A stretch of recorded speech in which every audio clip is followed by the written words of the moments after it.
राष्ट्रभक्तीचे तेजस्वी जाज्वल्य आणि हिंदुत्वाचे धगधगते अग्निकुंड म्हणून ओळखले जाणारे स्वर्गीय विनायक दामोदर सावरकर यांच्या स्मृतिदिनानिमित्त आमदार सुधीरदादा गाडगे यांच्या जनसंपर्क कार्यालयात त्यांच्या प्रतिमेस पुष्पहार अर्पण करून अभिवादन करण्यात आलं. कार्यक्रमाच्या प्रारंभी स्वर्गीय सावरकरांच्या क्रांतिकारी जीवनकार्याचा आणि त्यांच्या राष्ट्रवादी विचारांचा गौरवपूर्ण उल्लेख करण्यात आला. राष्ट्र प्रथम ही भूमिका अंगीकारत समाज जीवनात संघटन शक्ती अधिक दृढ करण्याचा निर्धार यावेळी व्यक्त करण्यात आला.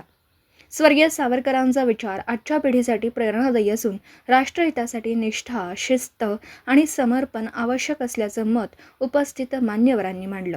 उत्साहपूर्ण आणि शिस्तबद्ध वातावरणात पार पडलेल्या या कार्यक्रमाने सावरकरांच्या विचारांचा जागर घडवून आणत संघटन अधिक बळकट करण्याचा संदेश दिला.